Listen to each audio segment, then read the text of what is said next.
What's up, everybody? Thanks for tuning in to episode 7 of A Podcast with Upside, The Force Awakens. No, I'm just kidding. It's the AFC East Breakdown episode. Star Wars. You're a Star Wars guy. I figured you'd get the Force Awakens. That's not. Oh yeah, I see what you did there. Yeah, you're supposed to be a Star Wars guy. That's very nerdy of you, I must say. Yeah, well, obviously, all of us in the fantasy football realm have a little bit of nerdiness in us. So this is going to be our AFC East Breakdown. Our guest Troy is running a little bit late, so he will join us here shortly. Sorry for the delay in getting things kicked off, but I'm your host, Jay Felicio. You can find me on Twitter at GMenJ. And with me, as always, is my right-hand man, the Chewbacca to my Han Solo, Mr. Dan Turner. How are you doing this evening? You like the whole Star Wars thing? I do, especially because in Star Wars, I actually outlive you. So, well, you know what I was thinking when I was trying to figure it out. I was like, you know what? Dan's taller than I am. He's hairier than I am.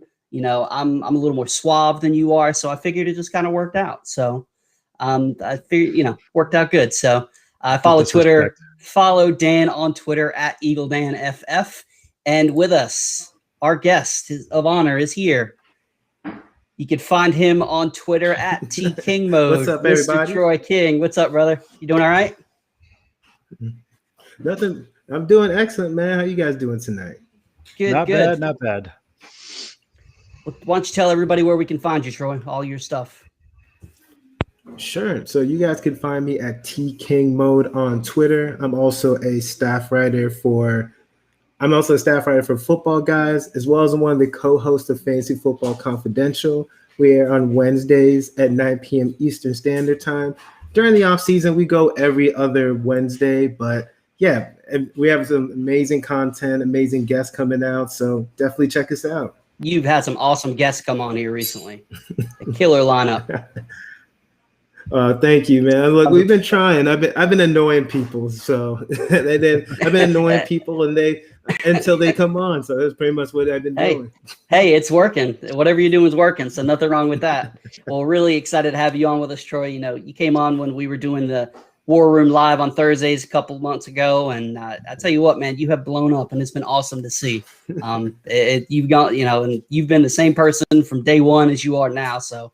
I really appreciate you coming on with us, man. A lot of fun. No, thank you so much for the kind words, man. I'm definitely trying to work hard every single day to, reach certain goals, but I really appreciate the kind words. And I love you guys, so I appreciate you. I love you too, Ben. We love you too. 100%. Troy, what we've been doing with this show is we will get into some fantasy football talk.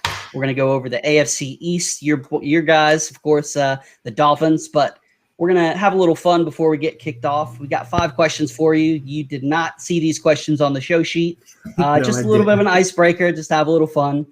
So question number 1, you've got your, haven't done it lately, but your Flashback Fridays where we all know that you love music. So what is your favorite CD or album of all time? Any genre. If you had to pick one CD to listen to for the rest of your life, what would that be? Ooh, this is really hard, man. I have so many, but I think it has to be maybe Illmatic.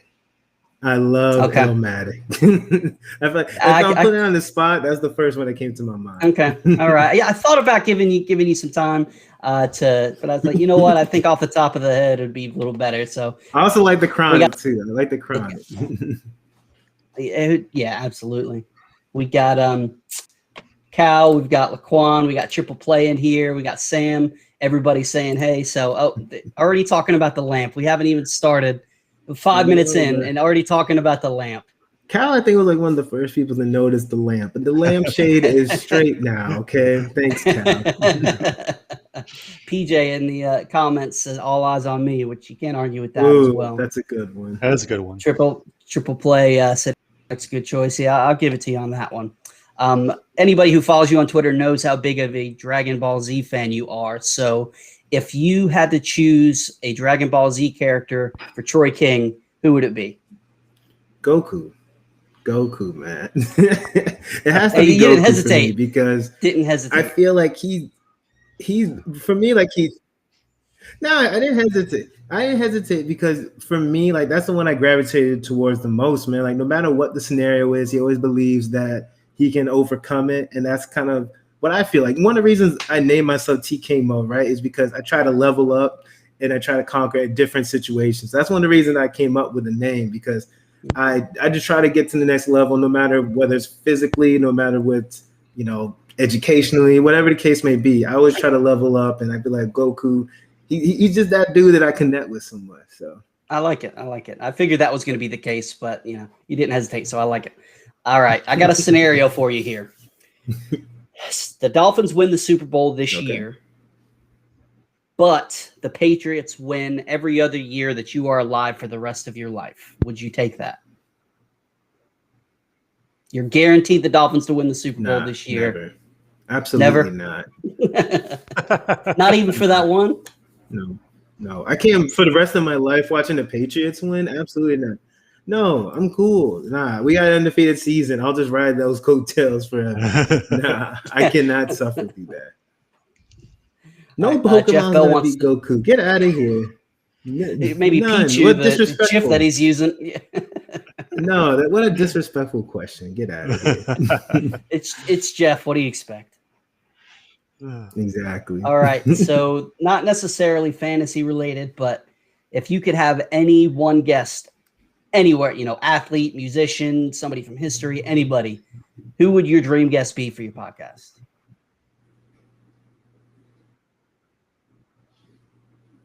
My dream guest? Ooh, anyone?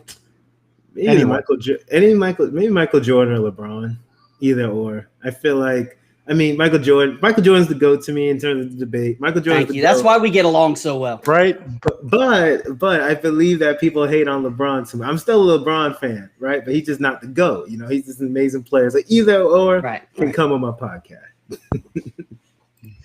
LQ said that he would be your dream guest. Man, oh yeah, he got scared, right? That's why he's not here to talk crap about Tua to me. Oh. Damn. All right. And I tweeted at you earlier when I saw the picture of Gio Bernard, so we will go back into that. You had to shave your beard. For those of you who don't know, had to shave your beard. You had to rock a sweet mustache. What was that? That was like the middle of the season, something like that. Yeah. So you lose a bet to Linda. I'll tell the backstory behind it. So the OGs remember the mustache, right? So what happened was, I'm a fantasy football podcast, right? DJ Moore was struggling with targets. And I said, it was 1 week where I'm like, DJ Moore had to do was get double-digit PPR points that week. And I was like, no one else was going to lose the bet. I was just so confident. I'm like, I'll wear a mustache if he doesn't do it. I was so confident. And he got like 9 points, right, in PPR. Yeah. So I had to do it. And let's just say, man, my wife was pissed. Like, I'm sure. It was a rough. You rocked it well.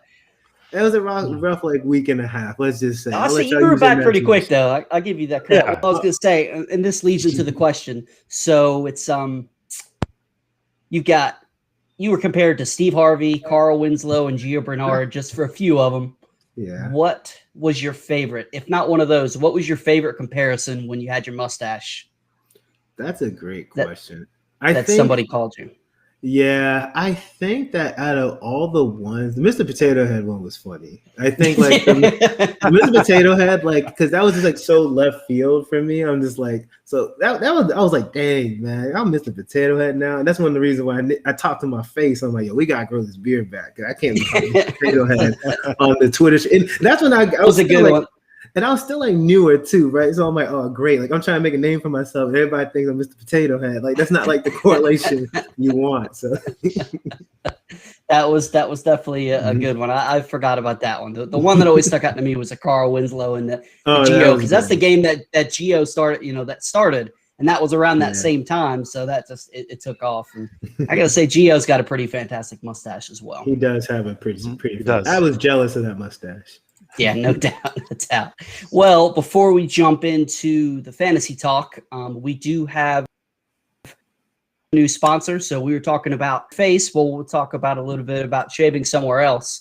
The NFL draft season is upon us, and it's possible that you might have Trevor Lawrence's haircut in your pants. So that's why our partners, Manscaped, the leader in below-the-waist grooming, has partnered with us to make sure you don't gamble on shaving your footballs football game. So you can get 20% off and free shipping by using the code UPSIDE at manscaped.com. It's 20% off and free shipping at manscaped.com. if you use the code UPSIDE. And he sent us some products, a little trial, and I got to say, Dan, those boxer briefs are absolutely phenomenal. Everything, the razor, They are. the I'm shirt. wearing them right now. Actually, they feel. Are great. you? Why don't you show everybody? No one wants to. No, let's not do that. No one. It is Thursday. So. Well, we will get in. We'll go ahead and jump into some fantasy talk, and the first team we're going to get into is the Miami Dolphins, Troy's team. And Troy, we do have a guest here to join us to talk about the Miami Dolphins. See, I was hoping he was in the chat. I was hoping he's in the chat right. I'm like, okay, LQ can't make it. He's scared. He's scared. He's been sitting, man. He's ready to roll, man. He was not doing a lot. And Cal said, yes, I do. What the hell? I do think a UNC player is the best that there is. So there's no lie. UNC is the best. That's all. No, we're not going there. But Michael Jordan is the GOAT. But we'll do that. Yes, Chef. We're talking about Manscaped on Thursday. So, all right. With all that being said, we are going to dive into the Miami Dolphins, and let's see. Let me find my notes real quick. What do you guys think? Troy, we'll start with you since this is your team. Then we'll go to LQ for the rebuttal. Boo. What do you guys? What do you guys think Tua can do next year? Do you think that he's going to make a leap in year 2? 100%. All right, so let me break down what happened last year, right? I'm shocked. I'm shocked at that. This is breaking news. No,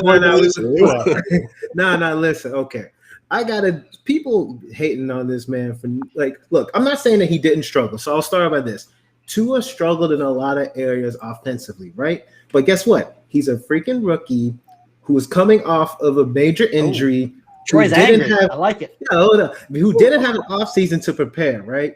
And here's another thing. All right. So he had his line was made of mainly rookies, right? So he was behind a rookie line. He was throwing to practice squad guys. He was throwing to Mac Hollins, Jakeem Grant, Isaiah Ford. You telling me that that's a secret to success? Okay, so let's talk about that. As well as he actually completed 64% of his passes. He started 9 games. He had 11 touchdowns to 5 interceptions. That's okay. And he had 3 rushing touchdowns. Those aren't horrible stats for a rookie. And I think that people are thinking, oh, because he wasn't Justin Herbert. Well, guess what? Justin Herbert's team sucked. Okay, he was good for fantasy, but they didn't do nothing.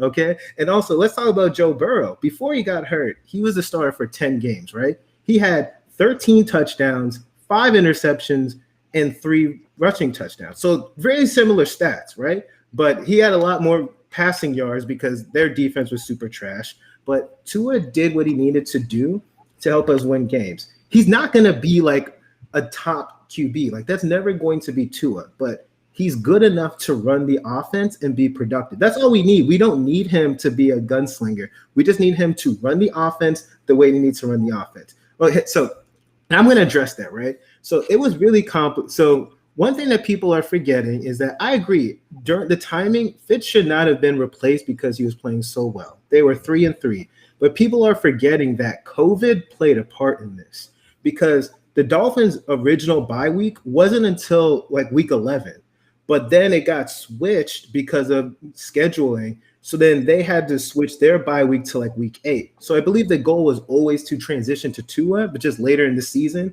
But honestly, I don't think anyone expected Fitz to be playing so well. They're 3-3, but I believe the goal was always, hey, after the bye week, we're going to put Tua in. But the problem was that was just switched around because the bye week was pushed up like 3 weeks in advance. So I think they're kind of pigeonholed. I believe that, Fitz should have still been the starter, but that's a whole nother story. I just think that we're being too hard on Tua this upcoming year. We're surrounding him with weapons. And also, let's not forget that DeAndre freaking Washington was his starting running back for like a game, all right? Solomon Ahmed, Solomon Ahmed, like who the hell was that? No one knew who he was in the beginning. Like he played well, but we can't be forgetting these things. All right, I'm done. I'm sorry for the rant, but I had to save my time. Hey, Rob, we expected it. We fully expected. I will allow your rebuttal. Oh, there's so much to cover in this because you copping a lot of pleads from my guy too. Like you sitting here speaking saying facts. COVID. Bro, everybody played in the same league. It's not like there was a pandemic happening, over here and not over here. And it's not like a certain amount of football players wasn't going through COVID as well. So we all seen the obstacles and the navigations and audibles they had to make for the season to happen. So you can just throw that shit out of the window. I'm not. Wait. I'm not using it as an excuse for Tua. I'm just saying the reason why they played Tua earlier. I'm just saying the transition. I believe that Fitz shouldn't have been benched. Yes, I was just talking about. There is some points that we agreed on, which is a little weird. It doesn't sit right with me. It kind of. But every now and then. I was coming for the flame, man. I was coming to light your ass up, but we started agreeing on some of your points, and it just bring the fire down just a little bit. But again, he had so many opportunities in the game where I felt as though his decision making is what made him poor in real life football. In real life football, he had a game with 147 yards. Like, I understand it's New England. I understand it's a division game. You played them twice a year, every year. But his decision making in that game was very poor. And it just translation to the weeks after that. I was impressed that he threw over 300 yards in about 2-3 games. I think one of the games were 296. We'll give that to him or whatever the case may be. That's impressive that he was able to do that with the weapons was around him. I understand he wasn't put in the best position, but where I go back at is we both agreed Fitz should have never been taken out. From week 2 to 5, Fitz was balling for fantasy. If we're going to jump to fantasy now, he was balling. You're getting 20 to 25 points or more with Fitz those 2 to 5 weeks. So I'm like, man, you bench Fitz. Tua should have sat behind him up until originally, I think you said it was week 11 for that bye week, and then throw the kid in and see what happens. For me, going into fantasy next year, being that this is the taste, this is something that we got from Tua, what we saw on paper or what we seen on film, I'm not happy about it. I'm not drafting Tua in any super flex. I'm not drafting Tua in anything. Really, Tua could sit right there on the waiver, or it could be on your team if we're in the same league. That's just my point about Tua going into year 2. You're saying he's taking a leap. How big is that leap? How much is that leap? Like, what is the value of that leap? Let's stay right here with it. Okay, so the value to me, right? So one, obviously, we drafted Will Fuller, so he's going to obviously provide. Not only does he help stretch the offense down the field, but he helps everyone else, right? So he's going to help Devontae Parker. He's going to help Preston Williams. He's going to help Lil There Ballard. it is. I was waiting for that name. Yeah. So Preston Williams, right? Unfortunately, what I also believe is that we're going to draft a top wide receiver. So we're going to get a Chase. We're going to get Devontae. So if you're putting these pieces around Tua, I'll say this. If Tua struggles again this year, then it's a wrap. We got to move on, right? If we're putting all these pieces. That early, though? That early? No, I'm saying it's a wrap in terms of like, I'm not going to like keep making, I'm not going to make the same excuses this year that I'm making next year, because next year, unless like there's injuries or whatever the case may be, I'm going to be imagine fair. if I did that with golf. Imagine if I said that with golf in year 2. What I'm saying, but I believe that he is going to do well next year. I believe he's going to be put in position. We still have one of the best defenses in the league. Oh yeah, so I believe that so a combination of that, and then we'll see what we do at running back, whether we run it back with Myles Gaskin or we draft someone like Najee Harris or Javonte Williams. The whole offense should just be better, and it should be opened up too, because the offensive play calling, it was dinking and dunking a lot. They were scared to let Tua go down the field. But I didn't even mention this earlier. Our receivers kept dropping balls. There was a lot of missed opportunities for plays, and which obviously hurt Tua's stats as well. So just the whole offense didn't play well. Tua is part of that, but our entire offense, there was times where it was trash. They were the beneficiary because our defense put them in the best situation. So, but again, I'm not going to say that Tua was great. He did struggle, but to go back to your original question, I think he's going to be like a Kirk Cousins type, right, in fantasy. He's never going to be like, one of the top fantasy players. That's what I believe. And in Dynasty, this is a perfect opportunity to buy low on him because of people like LQ who are so down on him. Okay? People like LQ, those are people you want to trade. Like, if I was in a Dynasty league with LQ, I would be sending offers to him right now because you know why? But here's the thing, though. He'd be super cheap right now. And obviously, quarterbacks and superflex, I don't give a damn who you are. I get it. Team. I get it. I'm just not a fan of Tua. Let's just be blunt. I'm not a fan of Tua. I don't like what I saw. I don't like the addition of Will Fuller. I don't think he adds as much as, the big and pop that downfield that we're hoping for. When it comes to fantasy, I'm off of Will Fuller. If he went anywhere else, I would have been on it. But here, it's like a question where if he can even stay healthy too. With Tua, and he got to stay healthy. Man, what was the stat that I posted the other day that you wanted to flame me up for? 33 passing attempts, deep balls, and about 36% of the rate that they were caught, and he was like overthrowing them or just off target, just period.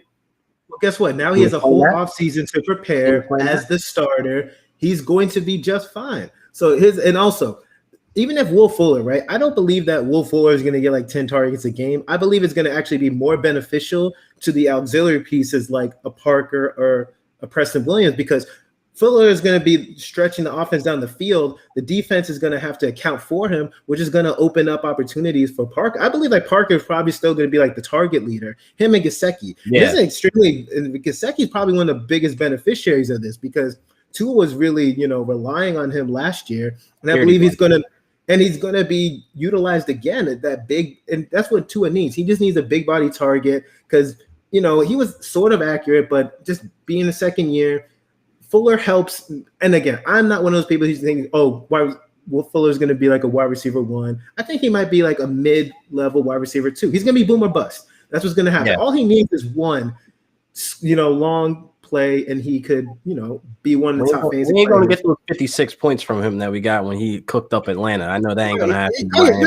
I'm not saying that's going to happen. That ain't going to happen.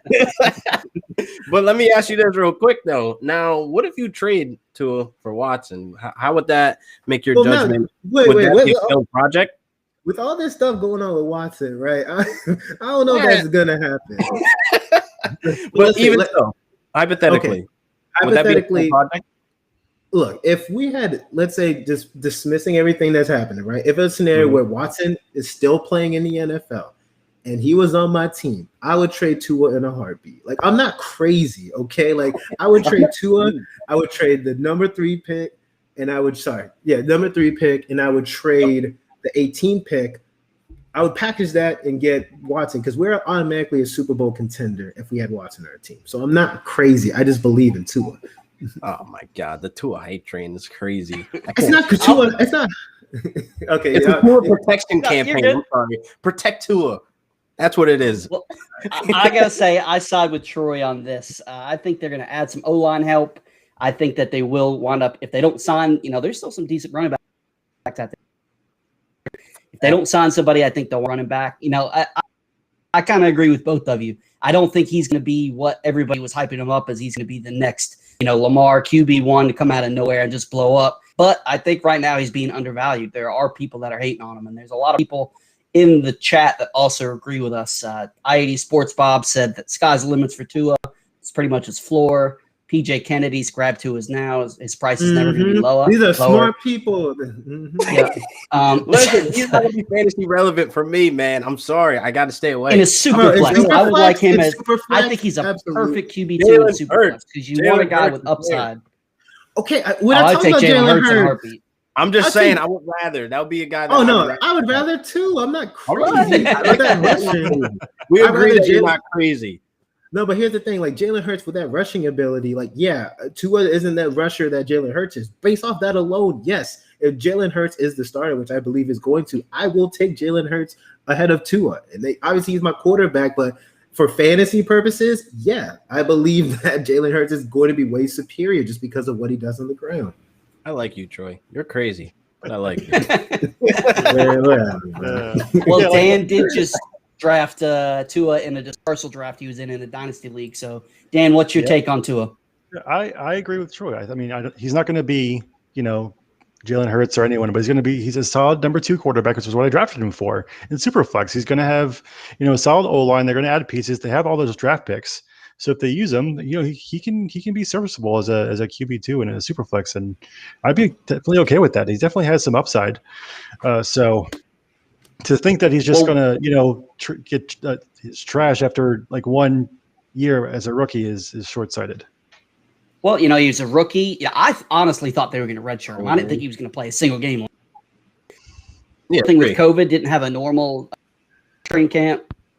It's just there was a lot, and I don't think he realized that he was going to come in. After that game where he came in for one play, he sat on the field. It was like he won the Super Bowl. So I don't think that he knew at that point that he was going to be. Moment. Yeah, that was awesome. When he FaceTime with his parents, like that's why everybody does what they do. He's a good guy, but what? He just won't be on my fantasy team. I get that. Well, look, sorry, I was gonna say, in a 1 QB league, no, I do not want to as my only starter because of, again, I think he's more of like a Derek Carr, Kirk Cousins versus like a Justin Herbert, Lamar Jackson, and that's fine for like. Again, like in a redraft, he's a streamer. Like he's not someone you want to rely on every single week. And I'm perfectly fine with that. But in terms of as my team, I just need him to do enough not to lose the game. I just need you to make the plays you need to make. You don't have to win it. We have a good defense. We're going to have a good running game. Just do what you need to do. Don't be a hero. Just make the plays you need to make so our offense doesn't keep stalling. We have to keep kicking the ball, and we have to rely on Jason Sanders for all our goddamn points. Cal makes a good point in the chat.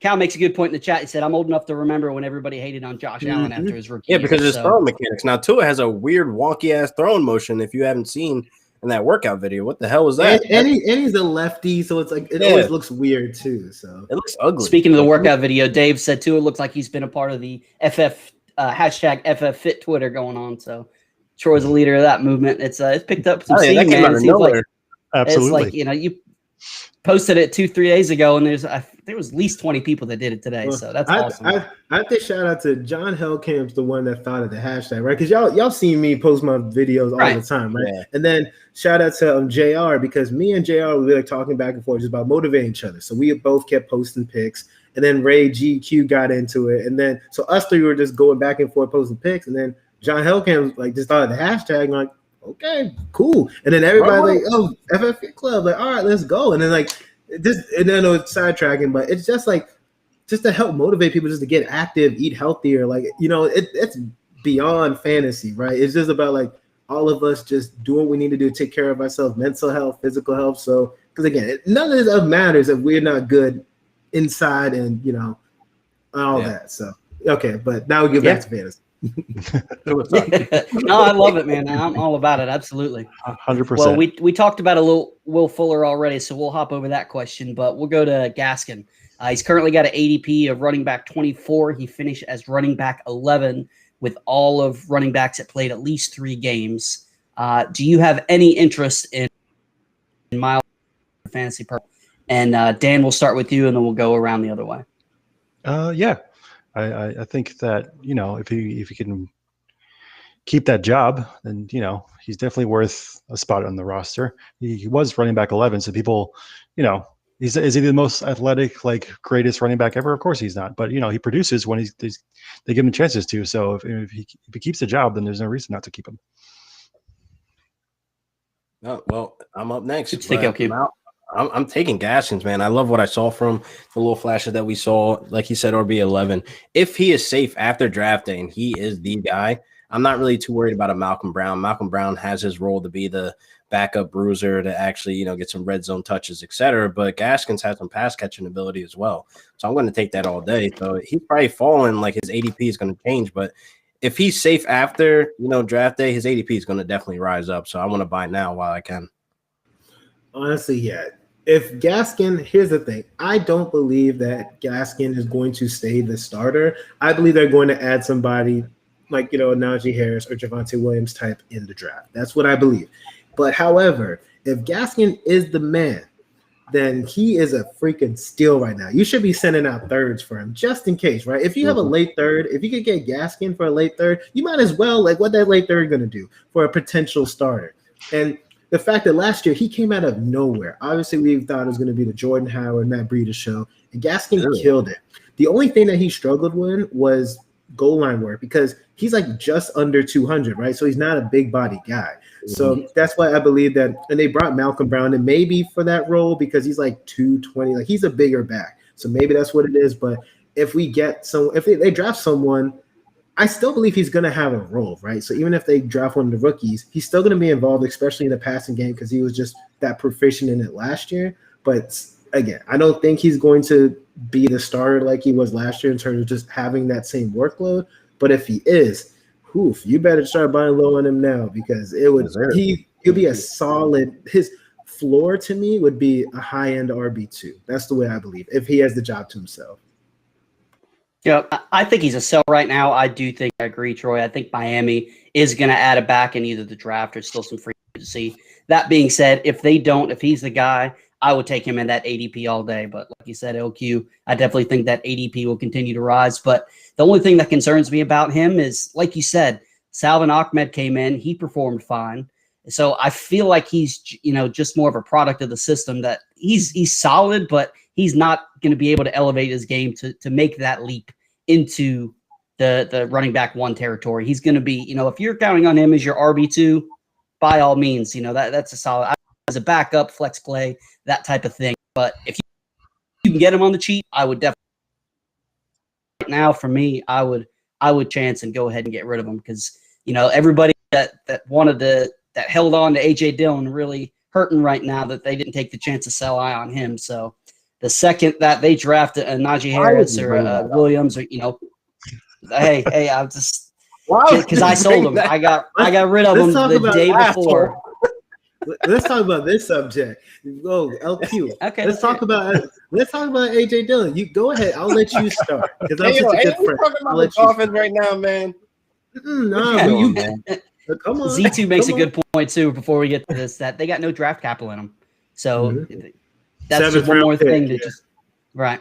But go ahead. Let's hear this. It sounds like there's a story with the whole AJ Dillon thing, and I'd like. Look, man, I was campaigning for dude. I was saying he was Saquon Barkley Quad Master 2.0. Blah blah blah. I was just a year too early, and then they pulled that bullshit and signing Aaron Jones back again. I really think they could have sent it as AJ Dillon as the RB1. He has the potential. He lost weight to get to Saquon weight, which is 230. The quads are there. He has semi, pass catching abilities. I wouldn't expect 50 to 60, targets out of him or catches like that, but still, he had the potential. He's a good all-around back, and I would hate to run into him in open space.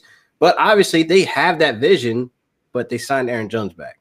So it makes their draft look even more wonkier. Like, what are you doing? Like, who's in charge of this? Right. Well, like, you're looking for the future, but you're bringing the old guys back. Same thing with the tight end situation. Took a tight end in the third, and then Tunyon pops off. What the fuck are you guys doing? Like, stop. But that's my rant. I'm not going any more into it. I'm gonna make a comment about that before we move on. All right. So AJ Dillon, right? So people think I'm an AJ Dillon hater, right? So I got cleared up. Everybody, I got DMs. People are like, "Why do you hate AJ Dillon?" Guys, I don't hate AJ Dillon. I just hate his hype. Okay. Are you jealous of his quads, Troy? Is that what it is? Yes. I wish I had quads. Like, honestly, I wouldn't know what to do with pants if I had quads. Like, I'd have to get tailored pants if I had them, right? But here's the thing. So it's very ironic that the one game that he did well in was against the Titans, because everybody's saying that he's the next Derrick Henry, right? Because that I'm one not on game, board with that. Okay, just making sure. But the problem was is that all that production should have been Aaron Jones's, but he was injured. And that's why, obviously, he was the only dude. Jamal Williams wasn't around. They had whoever else that other, like, third, fourth down back was. But it doesn't matter. Yeah. I forgot his name right now. But A.J. Dillon, he had that one game, and it was like, oh, my gosh. And some people thought he was better than Aaron Jones, or he was going to be better. There's going to be a higher dynasty value. So for me, I'm like, nah. All that stuff, that's why I was an Aaron Jones hater, because it was ridiculous. Like, what? He could barely hold Aaron Jones's jock strap. All right, that's the way I feel about AJ Dillon, because Aaron Jones is so much. He's being disrespected. Aaron Jones is one of the best running backs in the league, bro. RB1 the past 2 seasons, and all he does is produce, man. And even this year he did well, but it wasn't like the other year where he had like 1 million touchdowns. And that's why I was just mad, right? I just mad that like people were just fading Aaron Jones so much and just giving this hype to AJ Dillon. I will admit that was probably my biggest mistake last year, is fading Aaron Jones. Was a couple of things.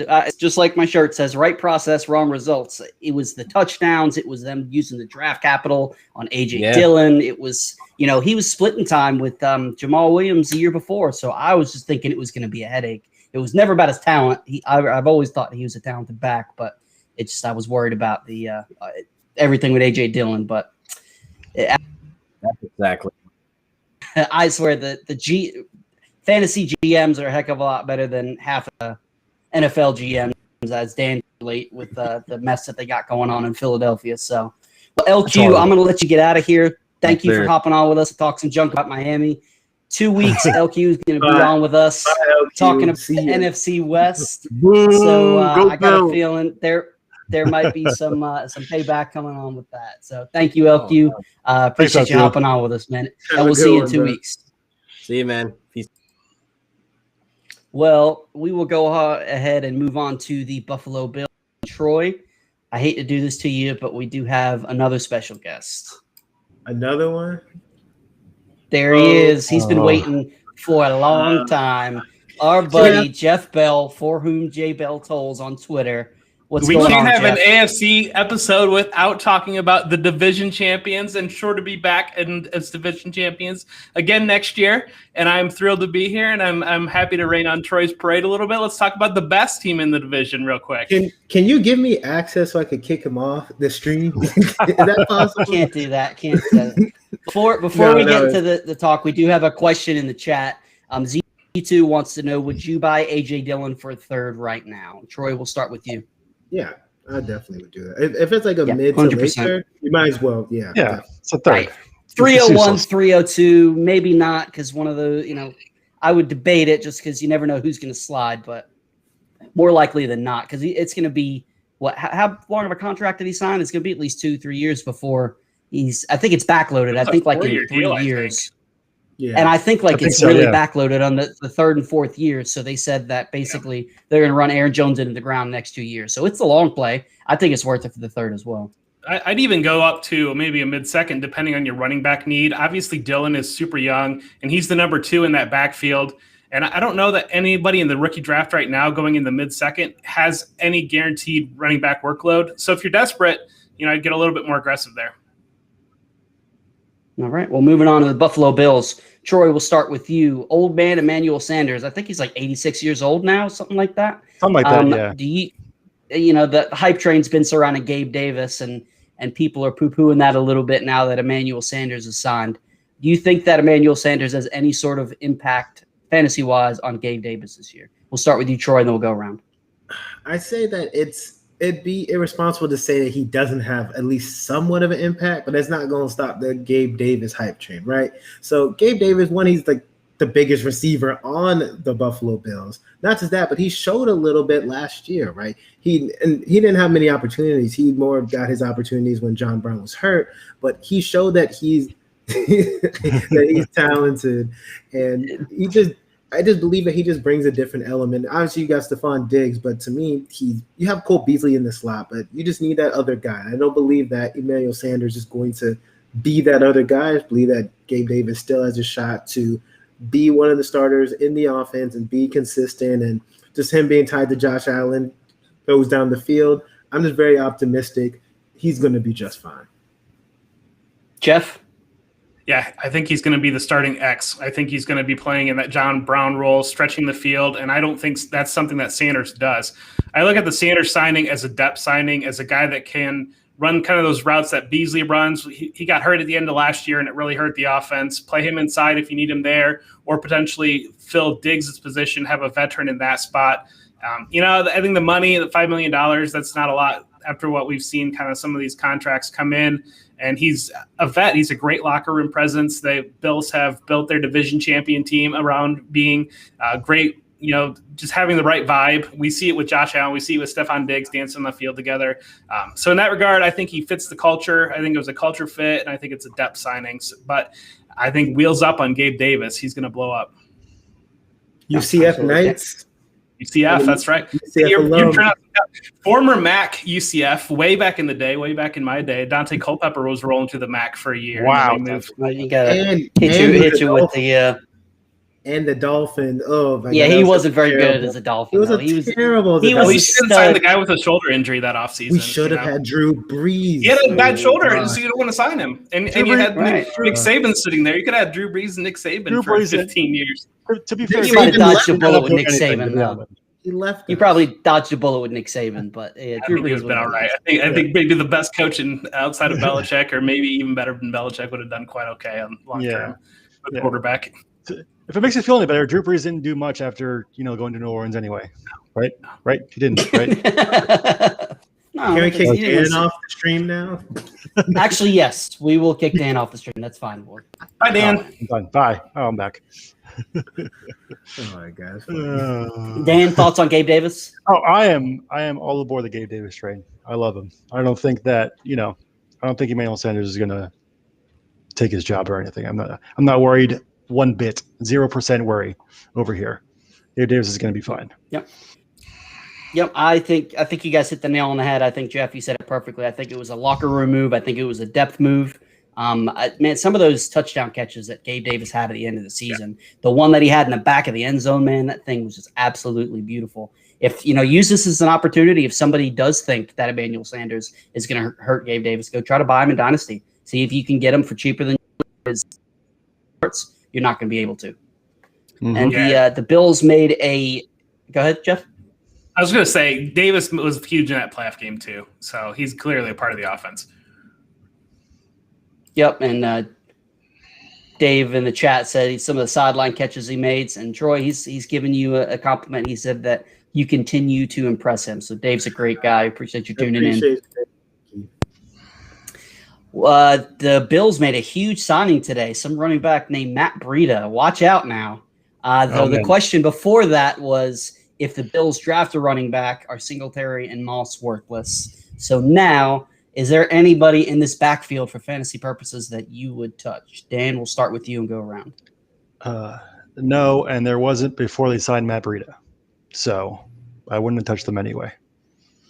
I think both Moss and Singletary are replacement level players, and if the Bills do draft any kind of running back, then their value goes to negative 10.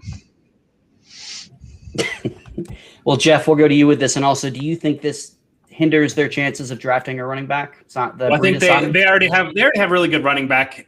He's just the guy taking snaps. Josh Allen, that Konami quarterback, I think that they're just going to use him.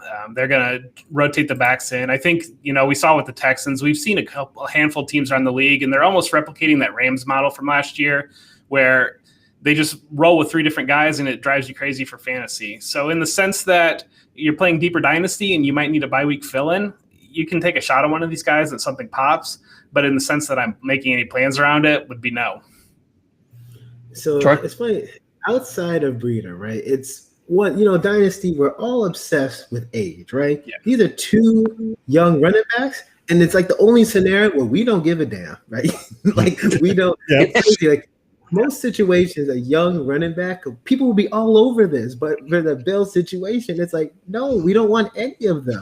And I had hope for Singletary after his rookie year. Like he looked fairly good, and even down the stretch, he looked great. He helped me win a championship 2 years ago. He had some really solid games down the stretch. Exactly. And then last year, I'm like, okay, Moss is going to be a factor, but I thought he was still going to be good. But last year was just like, he had tiny spurts of looking like a decent running back, and then he just kept stalling out. Like he'd have like some big games, and then it'll just chugging. I'm like, oh my God, he was so frustrating to watch, and he's allergic to the end zone. Like, good Lord, and then I just believe that I don't think they're just like Jeff saying. I don't think that they're going to draft somebody now because maybe someone late, but I don't think it's going to be a top running back. I thought they were going to be in the market to sign a free agent. Like I'd be really excited to have like a Chris Carson type go there. Then I'm like, okay, now I'm on a lot board. of people wants to go there.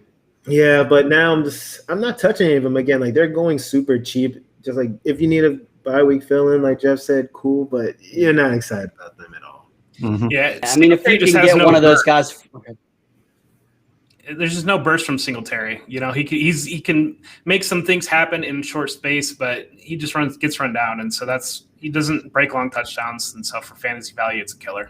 Mm-hmm. basically, if you can get these guys for next to free in Dynasty, that's about the only way that I would touch any of them. That's the only, and crazier things have happened, especially in the NFL. This guy gets hurt, this guy gets traded, something happens, and then all of a sudden, boom, he's got some value. So if you can get him for free, yeah, I don't think the Breida signing changes anything. Jeff, do you think that they still might draft a running back?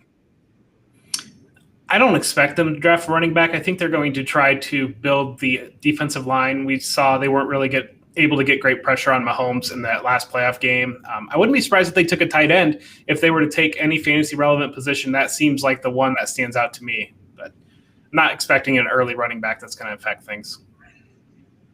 Troy, Dan, do you guys think they'll wind up taking a running back? Nah, I mean, I think they might get one late, but it's not going to be one of the top ones. I don't know if we're going to care. That's how I feel about it. Yeah. I think that they're going to draft Chuba. Really? That'd be interesting. All right. Well, we got it on tape. Well, if that happens, we're going to clip it and we're going to throw it all over Twitter. So, and Cal said that Breida just make sure that Yeldon won't see the field in the playoff game ever again. So, I guess if that's the case, then that's worth the signing. And Yeldon had some. What's that? Yeldon had some moments. Move on. Yeah, well, in college, Yeldon had some moments. But, well, everybody did not see that big of a jump to, arguably the QB2 in fantasy.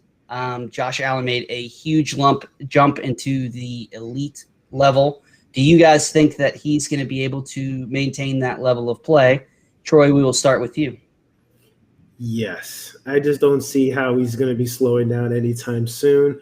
And I believe that some people are going to be talking about regression. Like, nah, he's still going to be, in my opinion, a top 5 QB. And he's a top 5 QB in Dynasty, but I think also in the NFL. He has the offensive weapons. Obviously, he has his number 1 receiver in Stephon Diggs. He has his rushing ability. He has now like Gabe Davis, who's going to be stepping up. There's no reason for him to be slowing down. And then the defense is going to be getting better. I just think that wheels up for Josh Allen. I can't say enough good things about him, which for fantasy purposes I love. It's a real life Dolphins fan. I hate it with a passion. But yeah, he's going to be awesome. Unfortunately. Jeff, I think I know the answer here, but let's see. Yeah, I mean, continuity is huge. That locker room is together. They brought Dable back. I thought for sure he'd get a head coaching job. In free agency, they were able to keep Feliciano and Darrell Williams, the right tackle, so they kept the line together. Really, you're looking at the entire offense. Just to be clear, I have no relation to Feliciano. Just wanted to throw that out there. You're right. Yeah, they're going to have the whole crew back. So we saw them as a top 5 offense, whatever it ended up being in the league. We saw Josh Allen ending the season as quarterback 1 once all the counting stats were in. So absolutely, Josh Allen is going to be wheels up with plenty of upside. In my rankings, he's QB2 in Dynasty, so obviously I'm in love with Josh Allen. I think Diggs was the perfect thing for him. He has that bona fide number 1. He has, like Jeff said, he has continuity. He gets the carries at the goal line, so that Konami, production is always helpful there. So there's no reason not to be wheels up on Josh Allen. Yeah, I'm right there with you. Now, the one thing I will and not overdraft him like they overdrafted Lamar Jackson this past year. Lamar Jackson didn't have that bad of a year, but everybody was expecting him to repeat the MVP performance that he had last year. And I've said it a million times on the show, Dan can vouch. The reason Lamar Jackson was so valuable 2 years ago is because you got him so late. That's why Josh Allen was so valuable last year. You got him so late. So you got that stud in the 7th, 8th, 9th, 10th round, depending on what format. So I definitely think overdraw was going in the first round, even in 1 QB leagues in, first round. So that's the only thing I will say. Just be careful. Don't overdraft him. I do think he's going to be fine. They got that bromance between him and Stephon Diggs that everybody loves to watch, but just, you got to be careful and not overreact when it comes to the draft position. And Sean in the chat has a question. He said, Troy, are you talking about Carson Wentz or Josh Allen? Look, Josh Allen's gonna be doing his thing, all right, and then Carson Wentz, he's gonna have a bounce back season. Look, man, I'm with you there too. I am still all in on Wentz. Like, how can you not with that offensive line and those weapons? Like, if he sucks again this year, it is over. Like, I'm done with him. Yep. I'm ready to get hurt again because I'm all in on wins too.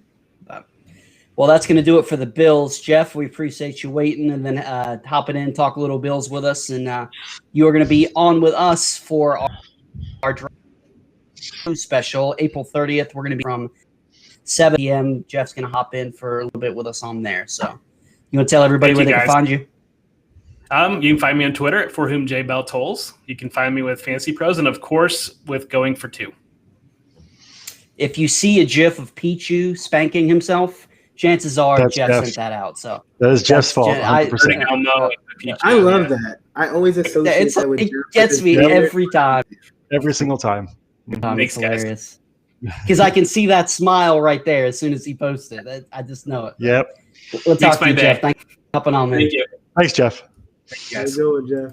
Are there all right, more that's the last special guest. So it's just thought it worked out pretty well, but we'll keep rolling on to the new. It was pretty good. Two good guys. I'm happy to have them to hop on with us. We'll roll on to the New England Patriots, who pretty much everybody agrees.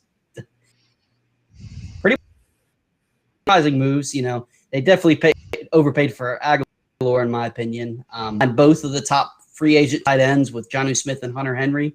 And we'll start there. Dan, we'll start with you. Fantasy-wise, would you rather Jonnu Smith or Hunter Henry next year? Jonnu Smith. Because he signed first, and Hunter Henry always gets hurt. Fair enough. That's some in-depth analysis. Troy, what you thinking? I mean, I'm going to agree. And I also believe that Jonnu is just a more athletic tight end, and I believe that you can also use him in different places on the field. They might not use him exactly the Titans use him, out of the backfield and things like that. But the fact that he has that ability, I believe, makes him, more versatile of a player. I mean, they're both very talented tight ends, and obviously it's very frustrating. But if I had to choose one, Jonnu gets a slight edge for me. I'm gonna go with basically whoever has the lower ADP because I think it's gonna be super frustrating. I think they're gonna eat into each other's production. It is, but I'm just that's a cop-out answer. We don't have those here. Please, it is. Please answer the question. Let me answer the question. All right, Hunter Henry, because I think his ADP is going to be lower. How about that? Wonderful. Catch me outside. How about that? That's all you need to say. I will. Because if somehow Jonnu Smith has a lower ADP, I would go Jonnu Smith. But basically, a less of an investment, high-flying offense. Cam Newton's arm is shot. They were at bottom 10 in offense in points per game and yards per game, but they were top 4 in rushing. They're going to rush the ball. And, he'll use them in the red zone, but more often than not, Cam's going to call his own number if it's anywhere close to the goal line. So for me, I have no interest in either of them. If I can get one of them cheap, sure, I'll take the shot because, like you said, Dan, Hunter Henry does get hurt a lot. And in Tennessee, he did perform, but as soon as it came back, his value went to nothing. So I really don't want either. I would likely, between the two, take Hunter Henry because I think he's going to have a cheaper ADP. And we've got Sean in the chat said Jonnu screens and goal line work. Yeah, I agree, but the goal line, I think Cam's going to call his number. If they draft a quarterback and Cam's just a stopgap, maybe things change a little bit, but it's not going to be a high-flying offense. It's not an offense that I really want a whole lot of. Roll on to that. Do you think Cam bounces back from his first year in New England? I think he has to. I mean, it was gross, last year. And then people can blame COVID. People could blame he's been dealing with the injury. But in the beginning of the season, look, he did not look good as a passer, right? He was throwing ducks all freaking season. It was disgusting to watch, right? But at the same time, so it was a combination of that, and he probably had the worst wide receiver room in the league with Gunnar Olszewski, whatever his name is, Julian Edelman, who would miss most of the season. The list goes on and on. Again, N'Keal Harry, trash. He wasn't throwing to anybody either, right? So it's a combination of he wasn't throwing well and he had no one to throw to. Jacoby Myers was the guy for a while. That tells you everything you need to know. Exactly. Jacoby Myers with the wide receiver one, guys. Like, it was just an ugly mess. But I believe next year, if Cam is healthy, we talk about Konami Code. Cam invented that, right? Besides like Michael Vick, Cam is the Konami Code. And unfortunately, he's not going to add that much passing, but he's going to run the ball. So in like super flex leagues, I'm very interested in him as my QB2 because again, one thing we know he's going to do is run the ball, and he's going to call his own number on the goal line. That's fantasy points. So if you can get Cam cheap, in a super flex league, why not do that? Again, like beggars can't be choosers, and in super flex, a rushing quarterback that you're going to get cheap, those are expensive nowadays. So Cam is the cheapest version that you're going to get. Take advantage. Again, he's not going to cost that much, and there's a lot of people who are down on him. But I believe that he's definitely going to bounce back. I'm not saying he's going to be a QB1, but he's going to be good enough to help your fantasy team. Yep. And, like you said, he dealt with COVID. He signed late. He jumped into the Bill Belichick system for the, new team for the first time in his career. Everybody knows Bill Belichick's not an Aguilar, and they got Jonnu Smith, they got Henry. It looks like they're building this team for him to be successful next year. So I would prefer to have him more as my QB3. I think depending on the ADP, I think okay is it your QB2, but I would be more comfortable as, a high upside QB3 if he bounces back. Dan, what are your 100%. thoughts? Yeah, I agree with both of you. I think, like you said, coming in late, with COVID and trying to learn their whole system was a lot for anybody. I think giving him the full offseason and, they just re-signed James White as well. I think that Bill will definitely tailor the offense more to what Cam can do. And this goes back to, to Tua as well. Tua is also going to get an offseason as the guy, and that's definitely going to help him tremendously. So I think, not having an offseason is pretty much impossible, especially people coming into new systems. So if you give them the year with the system, they're bound to do better. So I expect Cam to have somewhat of a bounce back year. Yeah, I don't think we'll ever see MVP Carolina Cam again, but he'll definitely be serviceable in super flex leagues. Yep, absolutely agree. Well, we will roll on to the New York Jets, and their big signing this offseason was some guy named Corey Davis. His ADP right now is wide receiver 46, and he was wide receiver 32 in points per game last year. Now, I will say he did have a 35-point game. He had two 20-point games, and he was in double digits in his 14 games last year. So he was solid. We are going to do a name game, basically either or. Troy, I will start with you.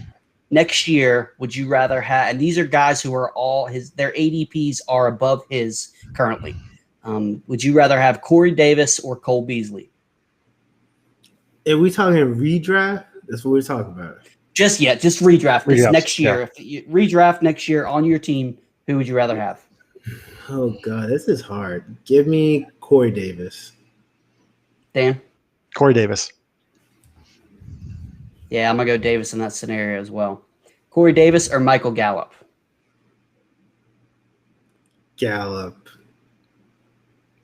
You sure? You sure that that face Because is a little? The problem is that like Gallup could be the wide receiver 3 on a better offense, but Corey Davis is going to be the number 1 on a bad offense. So it's that struggle where that's a good question, but I guess I'm going to go Gallup. It's tough. It's tough.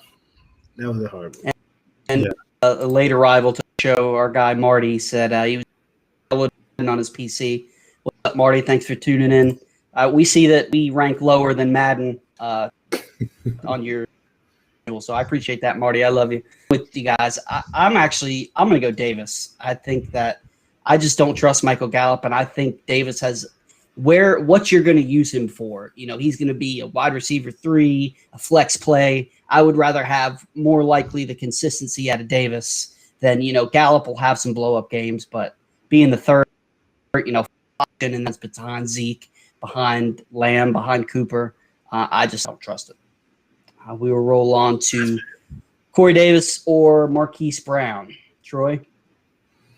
You got some history of Marquise Brown, don't you? Wasn't there a bet with Marquise Brown or something like that?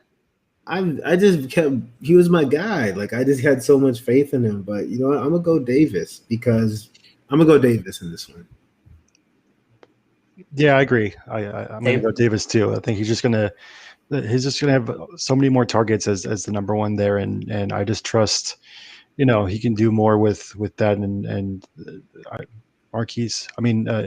Brown's quarterback is just not that good of a thrower, so I can't trust him to put up, consistently good. He'll have those like blow up games where he catches that 97-yard bomb, but Hollywood isn't going to be consistent enough for me to trust him. He's with us, and it's a clean sweep. I'm going Davis as well. Now it's going to get a little more interesting. These three are going to be closer. Antonio Brown or Corey Davis? Corey Davis. Let's say Brown goes back to Tampa. Corey Davis, because it's a scenario like similar to the Cowboys situation, right? Where you got like Godwin and you got Mike Evans. But I believe that Brown would be more of the odd man out in that particular case. Like I just prefer Davis. Just in the number one on a bad offense, but I'm gonna go Davis in that case. Dan? I'm also, can't stop agreeing with Troy. I think it's definitely Davis. No, I think like it's sort of like what's going on, like you said, with the Cowboys, the number 3 versus the number 1 in a bad offense.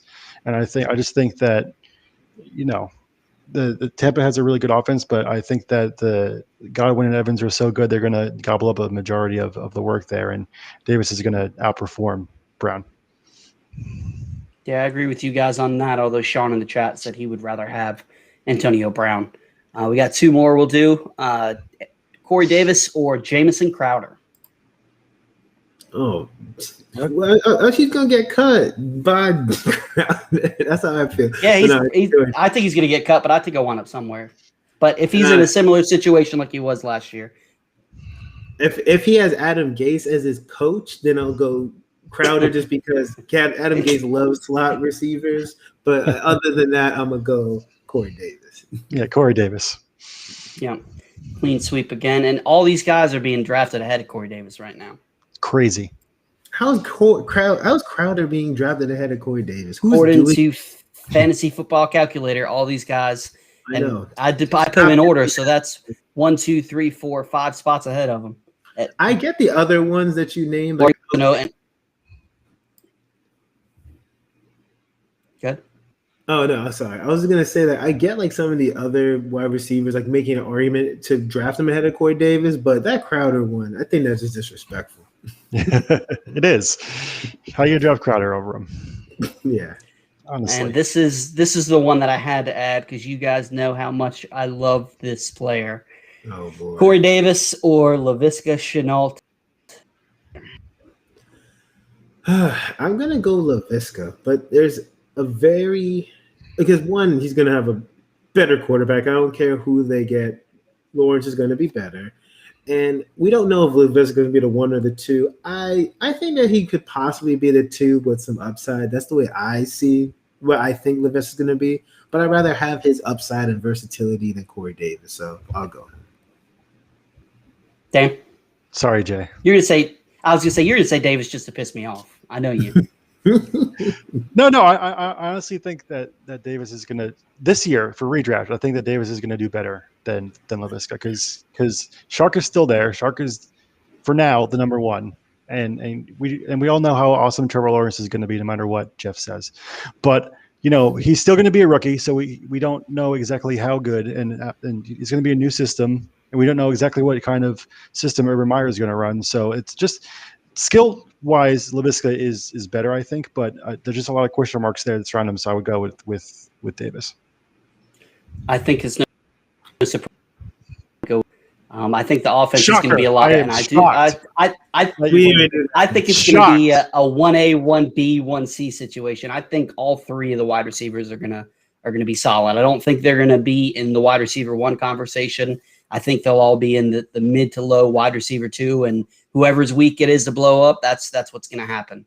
I think that the Marvin Jones signing hurts Chark more than it does Laviska because they're the guys that are going to stretch the field, run across the middle of the field. So for me, there's no question. I like Davis a lot. As you can tell, I picked him with every other one besides this, but I can't go against my boy Visca. Now I will say, I just think with Marvin Jones. Hold on, I just think with Marvin Jones there, I don't see the Jaguars' offense putting up enough to have 3 relevant fantasy receivers. I just don't think that they'll pass enough to do that. I have a question for Jay, right? So if they're both healthy, who do you love more, LaVisca or Preston Williams? I knew you were going to ask me that. Nah, because like these are both of you've been talking to these guys forever, so I need to know this answer.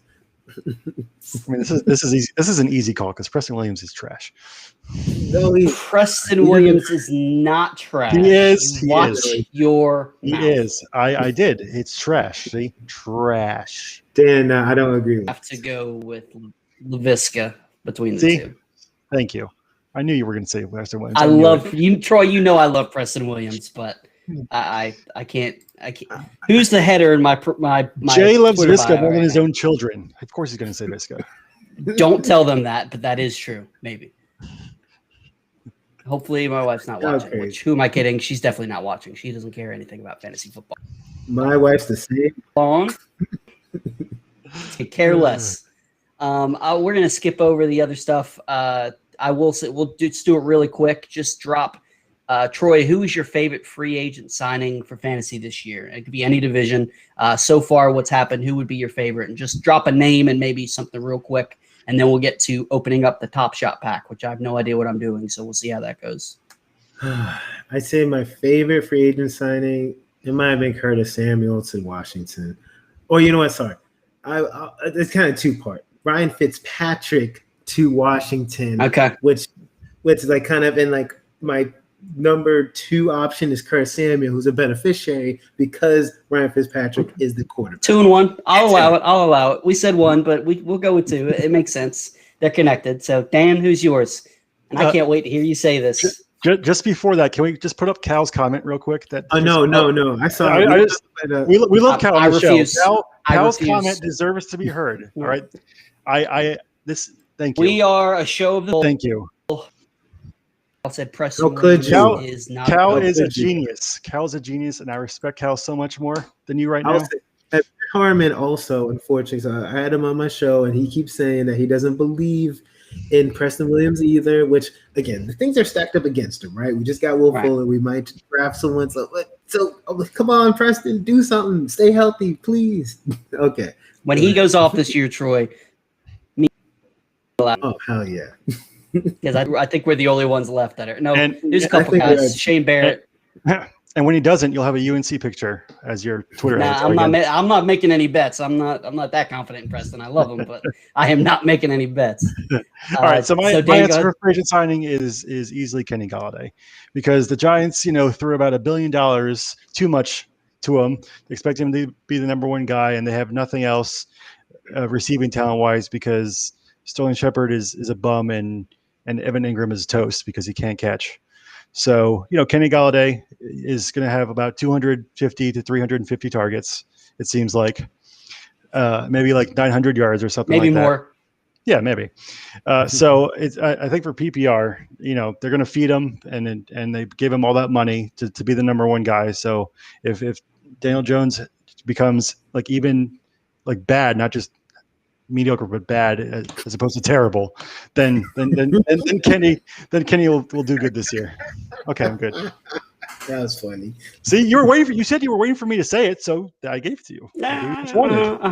Would you guys like the team name that I chose after I traded for Kenny G in the league that we're all in together? Oh yeah. Just traded for Kenny G and named it what? Kenny G's Sax Appeal. SAX, to be very clear about that. And I got a logo of Kenny G playing saxophone, so I had to have 1 share. And Marty wants to know, what about Slayton? Well, Slayton is the deep, the fast deep ball guy, right? And Daniel Jones can't throw a deep ball, so we don't have to worry about Slayton. He's not gonna. He's gonna be just like a boom bust wide receiver 3. Yeah, he'll have some. He's a poor man's Deshaun Jackson. Yeah. Like honestly, don't say them in the same sentence. I like Slayton. That's disrespectful to Deshaun Jackson. Oh, He's a zip homeless it. man's Deshaun Jackson. Homeless man's Deshaun Jackson. Not even poor. Homeless man. Damn, Dan is going off, but he got some points. Yeah, But I'm not disagreeing with him, so I can't say too much. But even though I picked LaVisca over him, I really like Corey Davis to the Jets. He was a lot more consistent than people realized. He's going to get a lot of targets. I think that he could wind up being a steal if he stays at that current ADP of, I think, what was it, wide receiver 46. I would take him there all day. I think that's going to go up a little bit, but I would definitely take him there. Well, with that being said, the main event here, but we are going to open a Top Shot pack, which I have never done. So we'll see how this goes. Either. I literally, they say it's so hard to get back. I got it on my first try. I probably will never get another one again. Can you guys see that all right? Yeah. Cool Cats drop 3. Open. Take a look. right, doesn't it look like? Doesn't the packaging look like something? I'm not gonna say what it is, but it looks like. Yeah, 100%. Okay. Yep. We all thought it. We all thought Okay. Okay. I just wanted to make sure. Come on, rookie Jordan. Let's go. You just click the reveal button.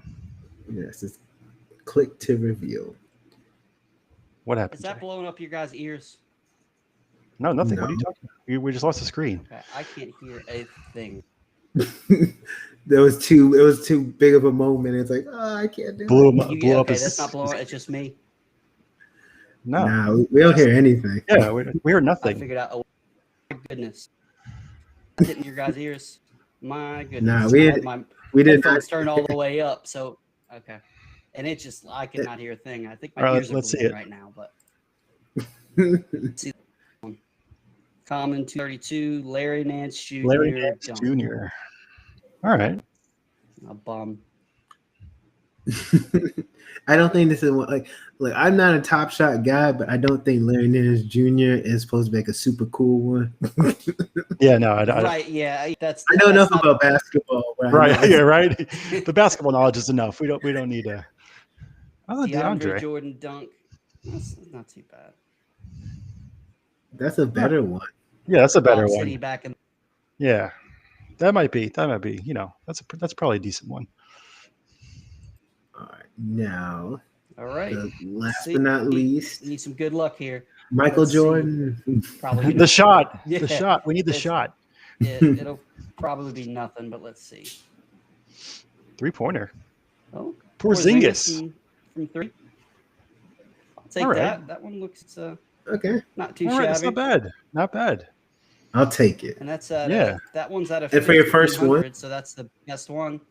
I'll take There you go. it. Hey, It's got the cool cats on the side too, which I have no idea what it's, but it's out of 1500, Probably- so that's not too Yeah, shabby. there we go. No. So cool. Well, anytime Yeah. we get a Top Shot pack, don't be hating on me, man. Come on. Marty, it's my first time. That's messed up. I thought Give you were my the boy. kid a break. you always remember your first time. Man. That's it. Yep. That's funny how that kind of looked like that. But, well, Uh-huh. thank you, Troy, Anyway. for coming on with us. You are always your friend of the show. You are welcome on anytime. No. I do You're have a a best feeling friend of that- the show. A best friend of the show. Thank you, man. I had such a good time, man. Like the surprise guest thing. I knew LQ, but having Jeff as surprise guest, man, just to talk to him, that was fun. But look, I love you guys. We've been rocking with each other for quite some time. Too, man. brother. Thank you so Absolutely. much. But thank you so much for inviting me on the show. It's been a blast. Absolutely. Yeah. Anything you want to plug before we hop out of here? Yeah, so I just came out with a Dolphins article. So it's a 2020 recap and 2021 outlook on footballguys.com. So go check that out. And just again, I'm one of the co-hosts of Fantasy Football Confidential. We air on Wednesdays at 9 p.m. Eastern Standard Time. So just go, hey, there we go. There you go. But again, guys, thank you so much for always supporting me. Make sure you follow me at TK Mode on Twitter. I'm trying to be more active on TikTok as well. And thank you so much, Marty. I see you in the chat. But yeah, thank you guys. Absolutely. Yep. Definitely check out Marty's my dude. Confidential. He's a It's a great great show. Thank you so much, A man. lot of Yeah, fun it's- there. everybody over there is great. We love Linda. We love everybody that's over there. It's a lot of fun. You've had some great guests. You guys, did you have a show this week? We had a show. Yes, we had Ian Hartids on yesterday. Oh, good. Yeah. Okay, Yeah, Linda's so not talking to me next right week, but the now, week so after. I'm in trouble with Linda currently. So I made an Ooh, OSU what joke happened? after they lost in the NCAA's. That was Bad move. That's probably. Yeah, I've not made a joke about that yet because I've roasted her a lot. But I've not joked about that. No, you can't do that thing. The joke was like OSU won because it was Oregon State, but it wasn't her OSU. So I'm not surprised that she's mad at you. Yeah, no. Yeah, I wouldn't, and that's not somebody that I want mad at me. I do not want Linda on my bad side. No. We love Linda here as well. So Dan, where they can find you, any work, anything? Sure, you can find me at Eagle Dan FF on Twitter. I don't know why I just almost said Facebook for some reason. Is that your It's OnlyFans the drugs. as well? It's a drug. Yeah, it is my OnlyFans. Yes, you can find the underwear on my own OnlyFans. Actually, that's where you find it. I'm also right now. If we're going for two, we're finishing up our rookie profiles because the draft's right around the corner. So that's a bit of time where we have our draft day show coming up. So that's going to be a lot of fun. I'm also writing over for draft day 2. I'm also guest running over at 14 Personnel, and I just came out with my new set of rankings over at Fantasy Pros, both for Dynasty, Divi, and IDP now. So check those out. Wow, look at you, man. Yeah. Awesome. Yep. Well, before we wrap up, don't forget, use our code UPSIDE at manscaped.com for 20% off and free shipping. Their products are awesome. I got to say, they sent us the bundle, and everything I've used has been flawless. So I'm feeling pretty good. So pretty confident. It's like I'm sitting on clouds. So with that being said, you can find me on Twitter at GMNJ. I am a contributor at 14 Personnel and Sleeper Wire. I'm the lead redraft writer going for 2, and I'm also a part of the Front Yard Fantasy team. They're on every day at 3 p.m. Monday through Friday. Check them out. It's a lot of fun as well. Just not today's show. Don't check out today's show because that was horrible what they did. Yeah, Troy, you're a superhero guy, right? Yeah. Go look at the Front Yard Fantasy page and look at the despicable tier rankings they had. They didn't have Batman or Spider-Man in the top tier. They had Captain America as a D tier. Oh man, we're gonna have to fight, man. What is it?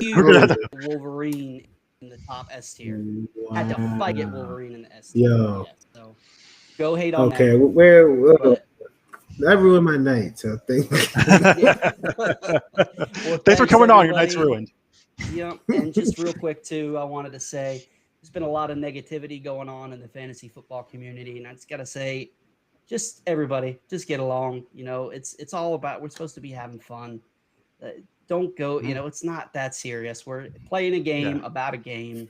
Exactly. If you disagree with somebody, mute them and move on. If you don't like them, if you don't want to have a conversation, mute them and move on. Yeah, so, you don't even have to like everyone. Just if you don't like them, just ignore it. Just continue on your day. Keep scrolling. Things have been going. You'll be a lot happier if you don't want to engage in, like you said it perfect, Troy. Have a healthy conversation. That's what's fun about all this. Disagreeing, having a healthy conversation. If you can't do that, mute them and move. So let your timeline be what you want it to be. Amen. If Troy and LQ can talk about Tua and not kill each other, everyone can talk about anything. But it was funny. And the way it's funny because the way LQ and I are, especially with trolls, right? We always joke. I'm the angel and he's the devil, right? He's the one who killed the troll. I'm the one that tries to handle it differently. But that's our relationship. Oh yeah, he's a troll killer. He's a troll absolutely. Well, everybody, we will be back in 2 weeks with LQ talking about the NFC West. We've got, after that, we're going to have Sal Leto on with us. And I don't know if it's too early because we haven't necessarily knocked down all the details, but it's not too early. We might have some guy named Scott Fish on with us in June. So been talking to him today. He said if we can work out the details, what it looks like we should be able to, at the beginning of May, we're going to have him on. So. Hey. All right, everybody, have a great night, and make sure you follow Troy and Dan and me, and we'll see you soon. Go Tar Heels.